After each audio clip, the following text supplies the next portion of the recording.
Oh boy, let's see how many feathers are gonna ruffle today. Welcome, my Game Masters, your Master Frank Master here. Welcome back to a brand new Let's Play, and this will be the last FNAF game we'll be doing this year. FNAF 3. AKA the trilogy where we actually waited about, let's see, this came out in March, so it came out a couple, we waited a little more for this game to come out. But, yeah, FNAF 3, and if you saw my FNAF 2 Let's Play, you know I do not like this game. In my opinion, I think these are the worst FNAF game in terms of gameplay.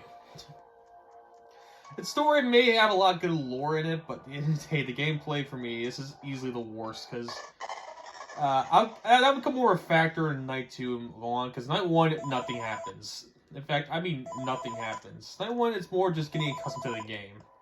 Look around the cameras, see where everything's at.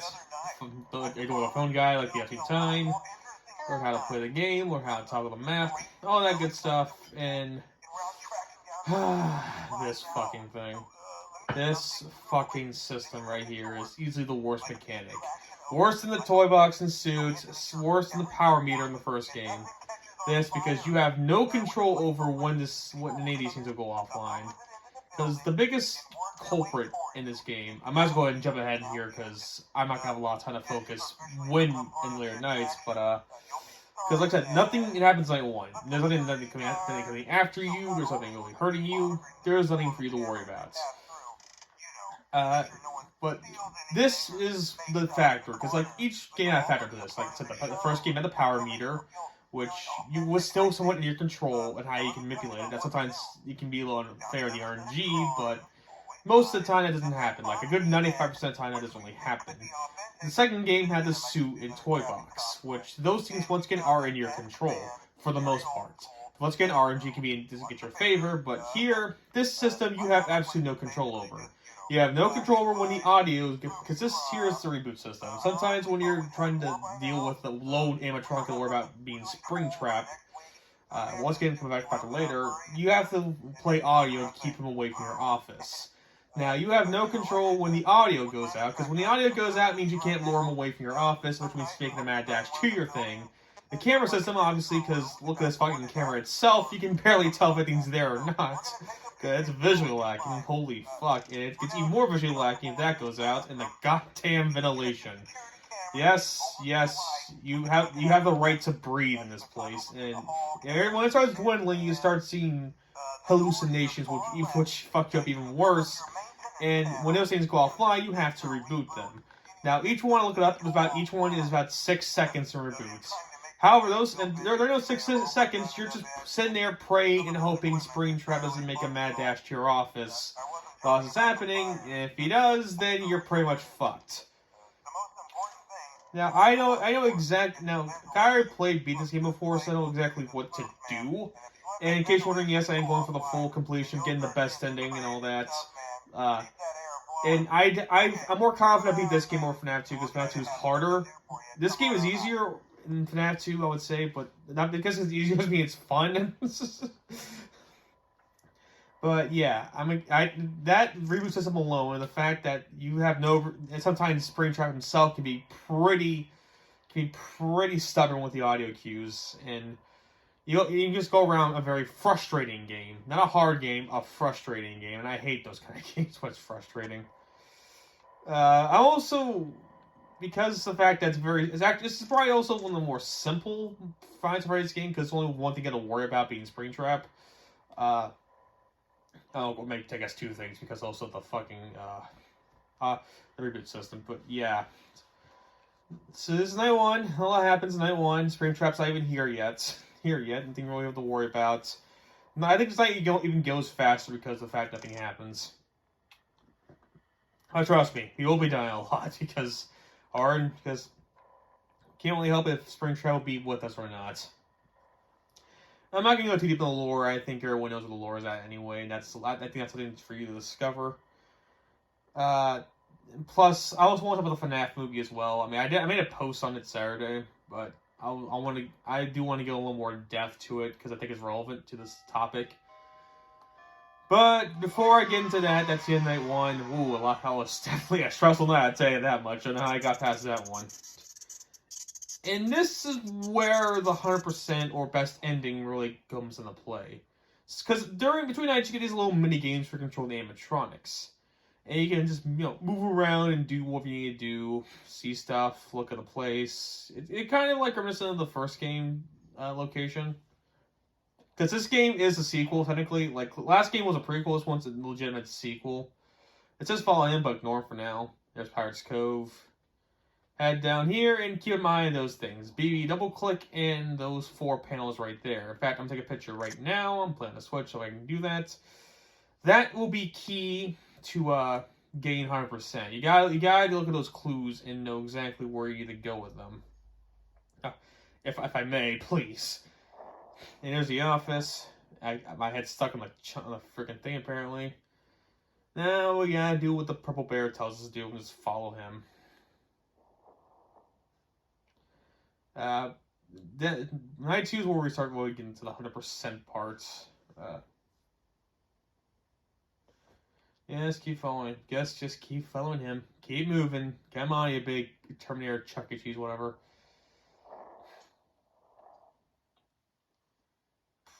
Come on, keep moving. He moves so slow in these things. Up there, you say. Not if I can. Okay, fine. Because I can't go up there again. That's great. Alright, there he is. There's all his favorite character, William. There you are, William. How you doing?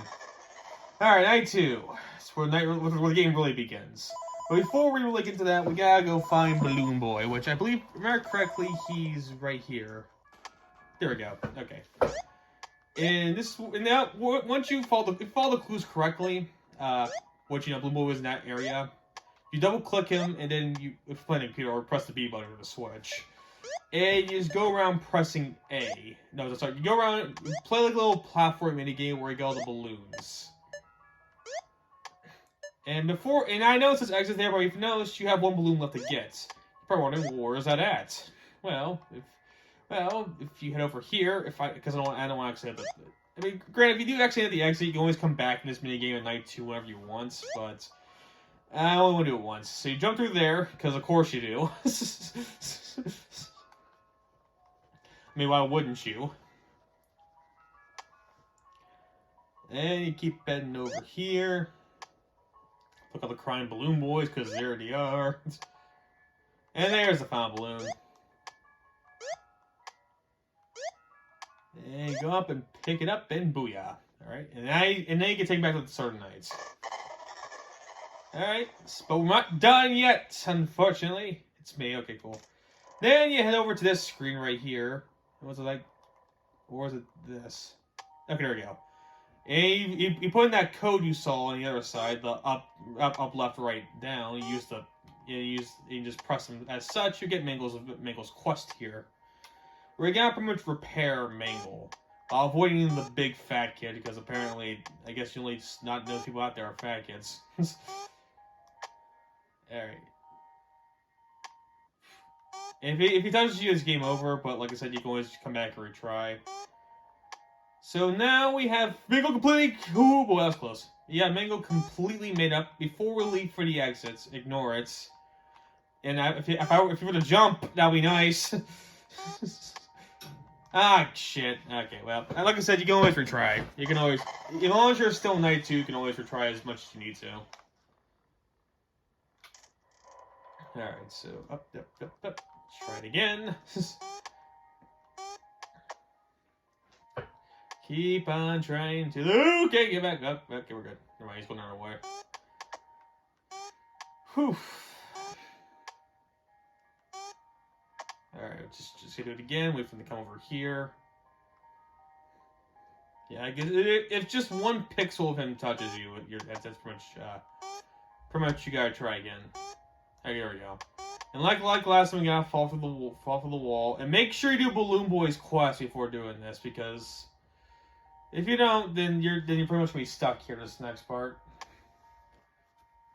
Unless you should restart the game, because once you do that if you do Balloon Boy's quest, balloons will show up.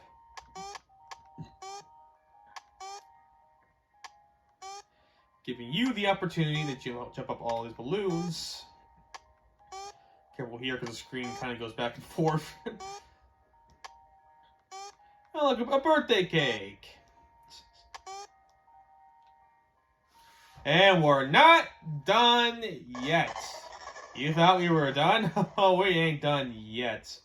So now, with the birthday cake in hand, we head back to the screen we found Balloon Boy. Double click again.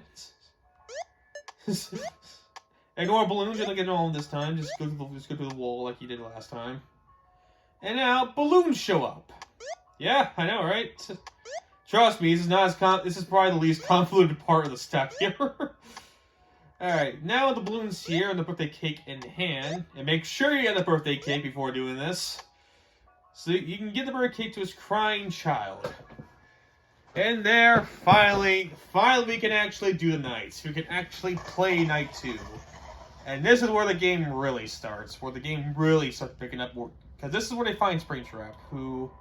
Yep, he's already there. Look at that, he's already on the move. Look at him, just standing there like an idiot. Go over here. I know you can get a kid, doofus. Fine, we'll just keep him here then, I guess. Okay, there we go, now he's moving. There he is, staring at us. Now, Springtrap likes to hide from the cameras. So when you see that camera, you gotta really look for him. Make sure it's in the events too, because he can crawl in the events. One of them does lead to your office, so be careful of that.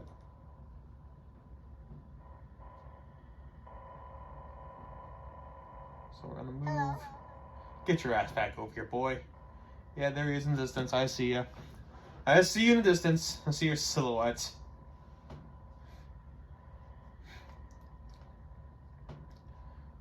Alright, stay there. So yeah, this is pretty much it's pretty much where the game goes. Until you reboot, things get rebooted. Just keep an eye on Springtrap and...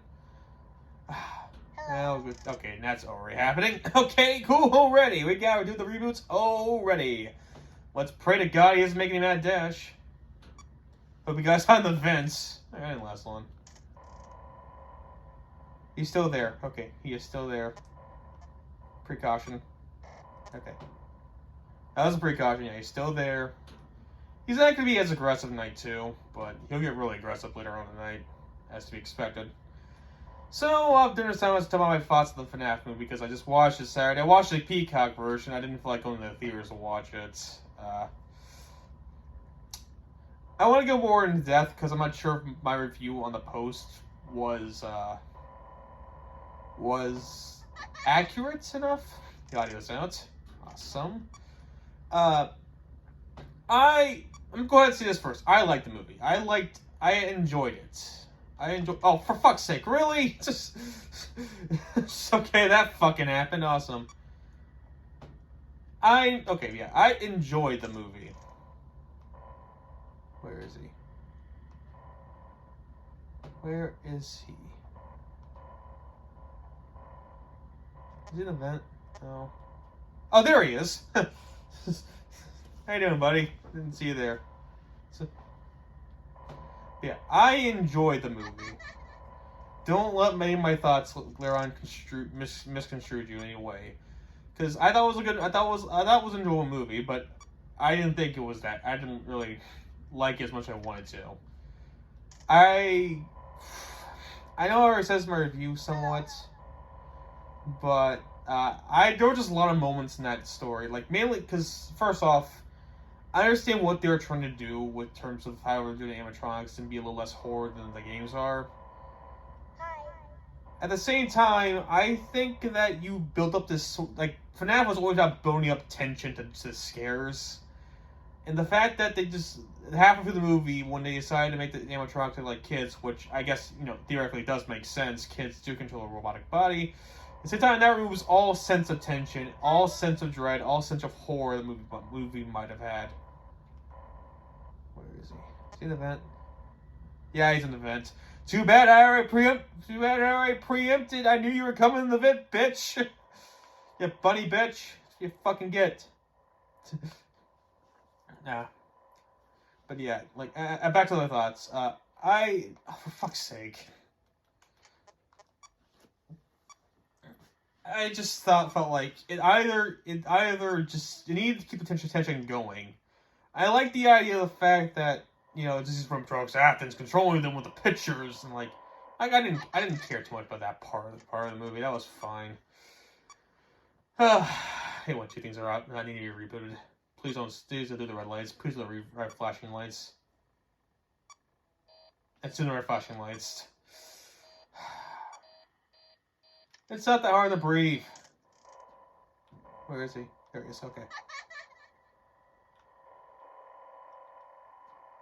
Okay, there he is. Good. Good. Yeah, usually my strategy is, just jump here for a second, is that I usually just keep him between these 2 cameras constantly. Just keep him there. If he isn't being overly stubborn, then it should be fine. Welcome back, buddy. For a second, I think that Anthony needs to be in the movie more often instead of just at the very end. Because Anthony is one of the big key contributors. He's the big key player. He's back in the vent already. Like, he was the head honcho, the guy. Like, why is he only there for like a couple screen seconds? You need a little more of him, a little more mystique. I think it needed to focus a little more on what made FNAF. Like, I'm not saying completely replicate the gameplay style in the movie, but more as focus more on actually of the security card trying to survive against the animatronics than have. Oh fuck! I'm rebooting the content wrong thing. Focus more on the dread and horror trying to survive the night from the bloodthirsty animatronics, rather than try to have this overly cutesy campfire situation. He's still there, like a dumbass. Night 2 should be a lock. And I just thought the story sucked. It's just plain simple. The story really sucked. I did not like the story whatsoever. It needed to focus more on the tension and dread that the FNAF movies have, and that's Night 2. And I'm gonna put an end right there before I go any deeper. And we're in it there. So thank you all for watching. Be your master, the Frag Master, and continue master this game. Now, next part. So I'll see you guys then.